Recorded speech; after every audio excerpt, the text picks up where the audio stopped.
Good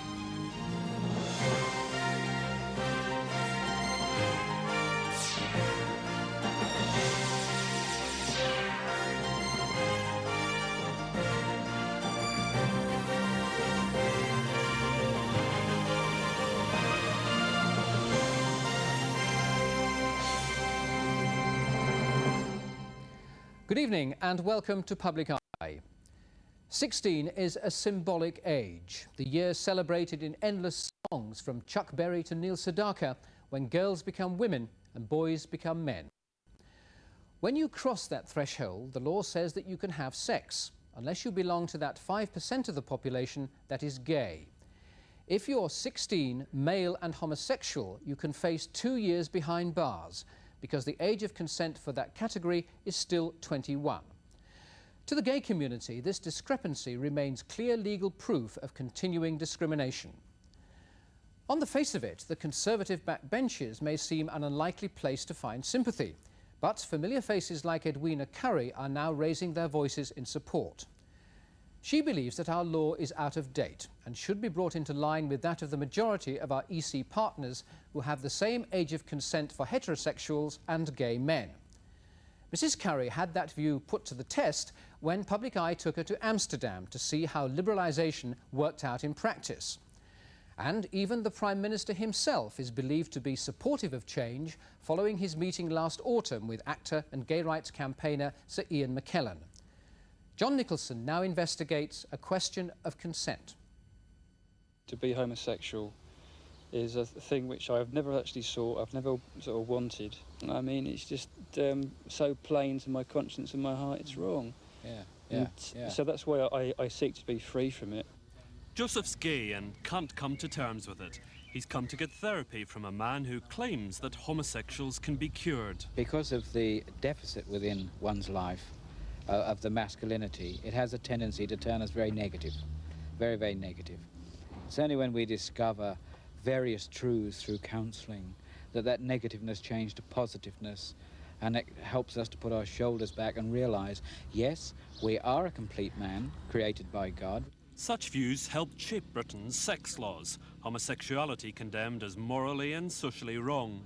I'm 30 now, and basically my life from about age 11 or 12, when I first became aware of this tendency to be drawn towards blokes in this way, has been absolute hell on earth.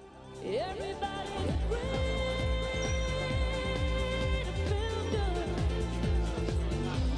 Everybody's free to feel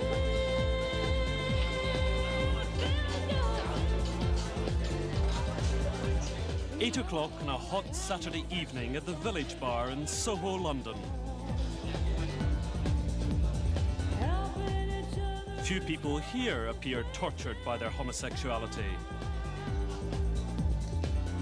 If British law was designed to act as a deterrent, it doesn't seem to be conspicuously successful these days.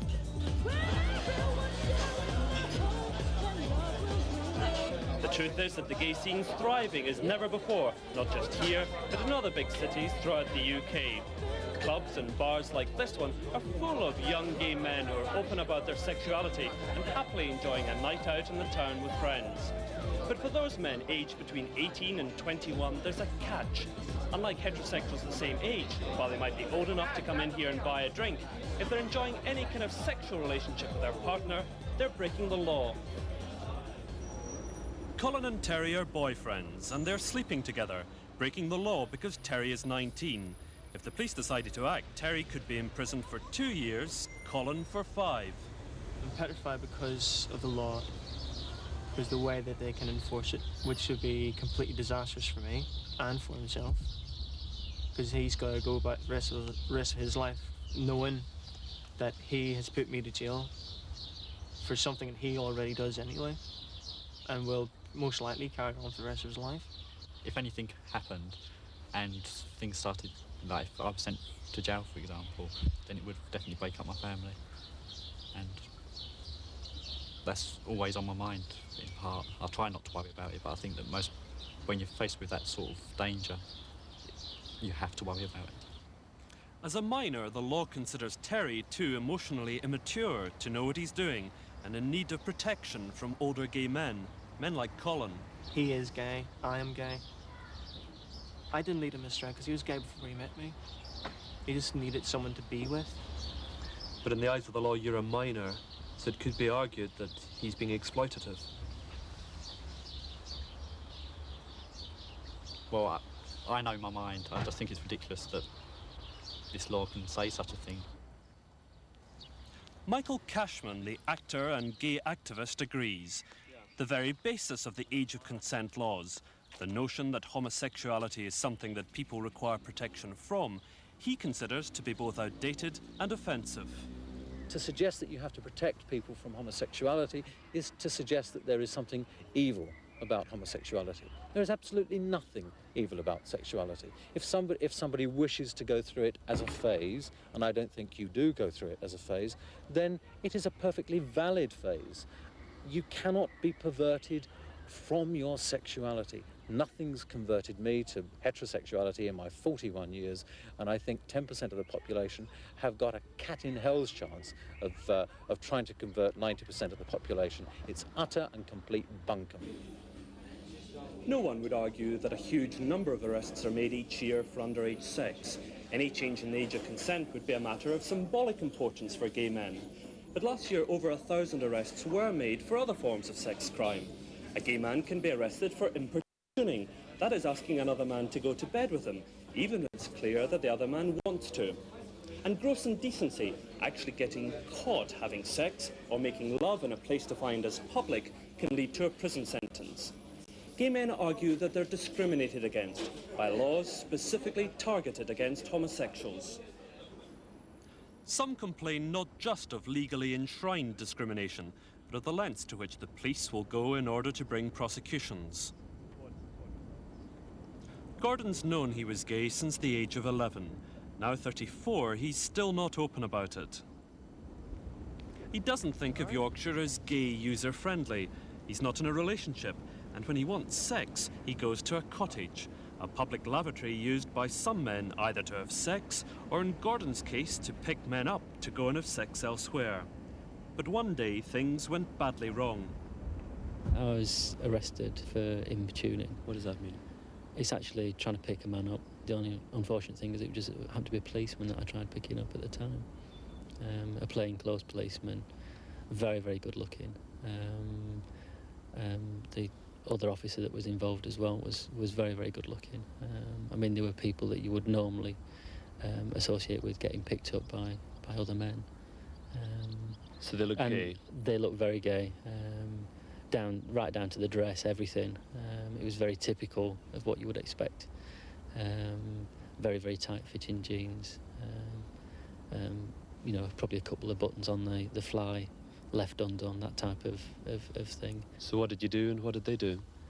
Well, he stood very close, I mean, not directly next to me. And there was a lot of, like, so-called movement around as though he was actually playing with himself and looking across and looking over to see if I was doing anything. And looking you up and down, that type of thing. And I just walked up to one of them on the way out, just said, you know, hi, you know, have you got somewhere to go? And they said, yeah, you know, we've got a nice warm cell for you to go to. Which, like, the world opened up and I was, like, swallowed in this pit. The use of so-called pretty policemen to ensnare people is denied by the police, but they accept that they do carry out surveillance operations.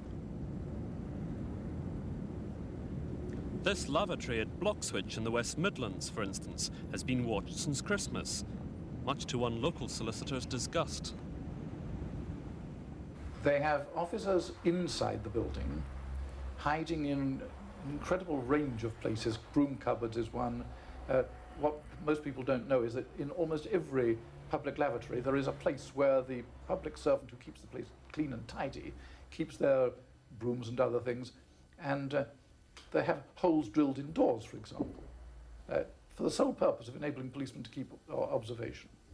And officers, sometimes in very physically uncomfortable, cramped conditions, stay there for quite long spells, sometimes standing on on ladders and all sorts of things. So they are, in effect, spying. They're not just trying to stop people having sex. They also seem to be out to catch men who are looking for partners to go off and have sex elsewhere. But local police say that they're just responding to public complaints. It would depend very much on what sort of pressure was put on him by the local population and community groups to take police action to deal with the problem. I can't see a police commander using resources to deal with a problem that he perceived may upset local people without local people actually telling him it was their problem.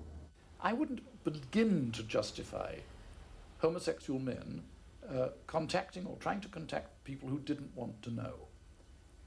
But the reality is that they don't do it because there are ways they can signal to one another. The police know that's how they get their cases. And I have never heard of a single case in over 30 years' practice in this town where there has been a person complained to the police and the police were able to call him as a witness. Not once. So at Bloxwich, had the police merely responded to complaints, or were they acting on their own initiative? I do understand that it is a problem because it's been advertised as a cottage in gay literature that's circulated around the country. How do you know that? I was informed of that fact by the local commander. But reading the gay press smacks of looking for problems. Well, it depends how this particular publication came into police hands. I don't think we actually trawl the gay press on a regular basis to find out where problems are likely to be. That the public at large are harassed by gay men on the prowl is central to the police case. So adopting the guise, if not the techniques, of pretty policemen ourselves, we went to check out a lavatory in the north of England, advertised in the gay press as a cottage. Conventional lavatory users seemed to be coming and going quite unmolested, but a number of people didn't appear to be going anywhere. And quite a lot of staring was going on, pretty unsubtle staring at that. The young man now leaving had glanced more than a few times in my direction, and I suspected it wasn't because he was lusting after my hidden camera. He also seemed to be waiting for me at the top of the stairs. Clearly, I was being given a choice, to follow or not. It turned out that he was a university student in his early 20s. When we started talking, he accepted quite freely that he had been flirting. He argued that he had every right to do so. Are you aware of what you were doing in there that was illegal? Yes. How are you breaking the law? Loitering, basically, in a public lavatory, which the law says you shouldn't do, and you can be punished for it. It's a criminal offence. Can you explain what the thrill of cottaging is? I suppose it's a risk that's involved of actually going there. It's the adrenaline going, I suppose. That adds to the fun. I don't see that anyone has any right to say you shouldn't do it. Summertime, summertime, summertime, summertime, summertime, summertime, and we're living. But in some other parts of the UK, gay men flirting with or picking up other men don't have to worry quite as much. Not that the law is any different, just that in practice, police forces interpret the law differently. Take London, for instance. There the gay scene is perhaps at its most public on Hampstead Heath. The place is full of gay men. Some come to sit and talk, while others, like these men, are using the park for pickups. Whether they're dealing with men cruising during the day or having sex on the Heath at night, the Hampstead police, unlike their colleagues in the West Midlands, strike an attitude which is positively liberal. The practical approach we take is that at night we do not go looking for gay men having sex on the Heath. Nocturnal activity is not something that we go looking for. We do not routinely patrol the Heath at night. In other words, you allow gay men to have sex on the Heath at night if they want to? We don't allow it. We're not indifferent to the issue. It remains unlawful behaviour, but we do not choose to patrol the Heath at night because among competing priorities, issues such as burglary, issues such as street robbery, we are not moved to expend resources on the Heath at night. Gay men think that the law is harsh and unfair. They believe it should treat homosexuals and heterosexuals the same. Parliament is responsible for upholding the rights and the freedoms of the individual. In our society, it demands that its lesbian and gay citizens pay exactly the same adherence to the rules and the regulations of society. Yet, in our case, it chooses to undermine our civil liberties, undermine our human rights by legislating against us in our sexuality. Edwina Currie, the Conservative MP, agrees. She wants to see British law change. She's highly critical these days of government policies towards homosexuals. And Public Eye invited her to go to Amsterdam to assess how the more liberal laws in the Netherlands seem to be working. I think our legislation now is a little out of date, and perhaps the time's come to look at it again. For example, a girl of 16 can marry, she can do all sorts of things, but a boy who wants to get involved in a homosexual relationship, he can't choose who he sleeps with. He can join the army and he can die for his country, but he can't make choice about his personal life, and I think that's now out of date. Let's talk about sex, baby. Let's talk about you and me. Let's talk about all the good things and the bad things that make me. Let's talk about sex. Let's talk about sex. Let's talk about sex. Let's talk about sex. The question was, how would Mrs. Currie, liberal in theory, stand up to equality in practice? Those who oppose changing the law in Britain, after all, tend to portray the Netherlands as a permissive society run riot, an example which should be avoided at all costs. But Dutch gay activists are unapologetic about what their critics see as excesses. Some would say that you, as the leader of gay Europe, do the rest of the gay community, especially in Britain, a big disservice by how far you've gone. I don't think they are right in that. Accepting that people have fun. What's wrong in that? Accepting that people make love.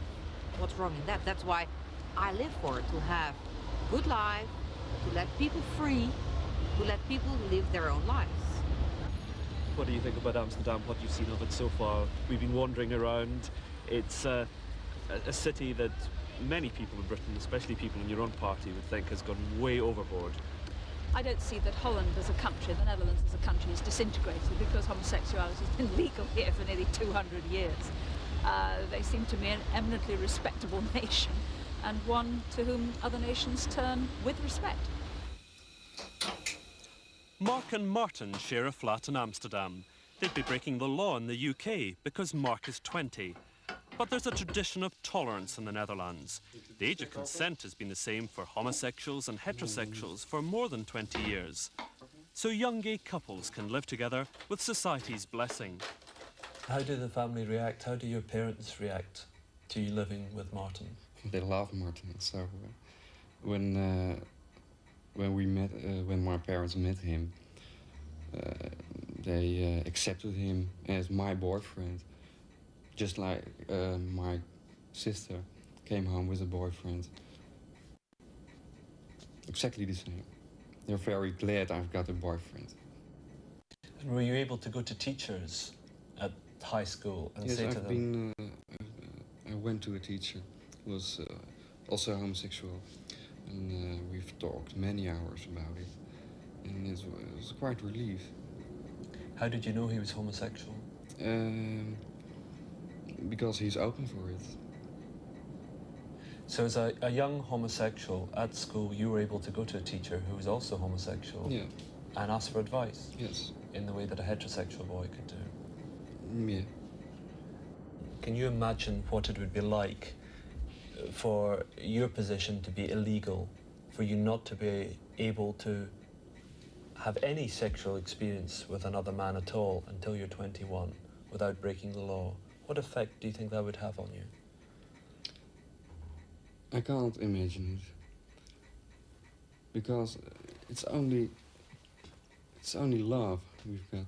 And I guess if I can't practice That love, our love, I'd rather die. What goes on here? Tolerance permeates Dutch society. This, for instance, is a protected area where men pick one another up under the benevolent gaze of Director de Blij of the Hague Police Force and his officers. Homosexuals aren't doing anything to break the law in Holland, so for the police they're not criminals, but members of a respected social minority.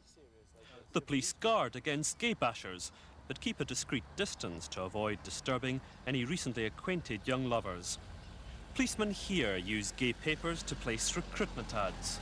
We advertise in the Gay Journal since 1989, and it's very successful. We have a lot of homosexuals in our force at this moment. And not just amongst new recruits or even patrolmen. Some gay men have risen to the highest ranks in the force. Now, you're a director in the Hague Police Force. That's the equivalent of an assistant chief constable in our police forces. And you're also a gay man. What's it like to be a gay policeman? Oh, it's not a problem at all. Everybody in my force knows that I am gay. And for instance, if there are parties from the chief constable or the burgomaster of The Hague, I go there with my friend. It's not a problem. Your partner? My partner.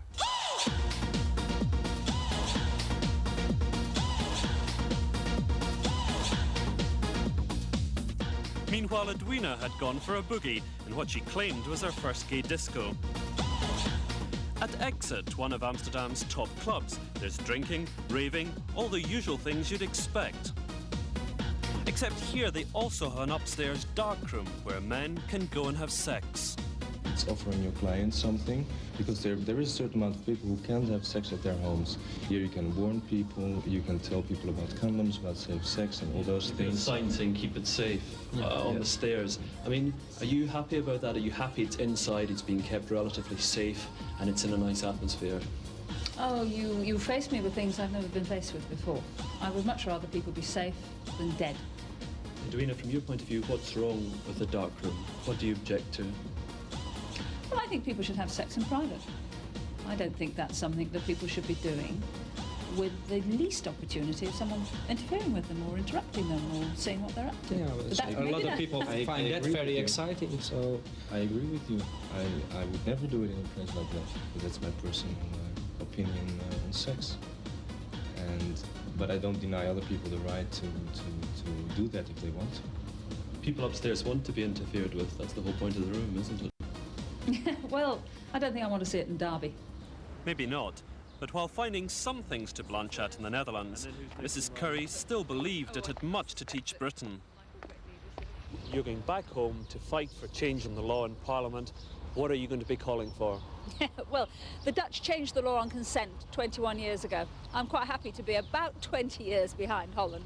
I think they got it about right then. I'm not sure I go as far as they're going now. We have a long way to go. So has Mrs. Currie any chance of persuading her parliamentary colleagues? Well, perhaps. Some in the gay lobby believe that there are some encouraging signs. Unaccustomed signals of goodwill seem to be emanating from number 10 Downing Street, for instance. The Prime Minister held his high-profile meeting with the gay activist Sir Ian McKellen in the run-up to the election. And more recently, he sent a letter of encouragement to Torch, the Tory campaign for homosexual equality. And at Westminster itself, there are signs of movement. The Home Affairs Select Committee seem likely to look this Parliament at the way that gay people are treated under the law. Only since the latter part of the 19th century has this kind of hypocritical humbug become part of our lawmaking process, and we have invented grotesquely unfair laws that render great injustice to families and individuals, cause immense hardship, sometimes suicides too, and we interfere in the private lives of people in a way which is no longer sustainable towards the end of this century. Are you embarrassed at the fact that Britain is lags so far behind other European countries when it comes to this? Yes, I am embarrassed. I do think we have to address this issue in the course of this Parliament for this and other reasons, and to leave it in abeyance will lead inevitably to a challenge before the European Court of Human Rights, and I think that would be well justified. But Liberal Tories won't have it all their own way. Walter Sweeney, MP for the Vale of Glamorgan, argues that he, rather than Edwina Currie or John Wheeler, reflects most accurately Tory backbenchers' views.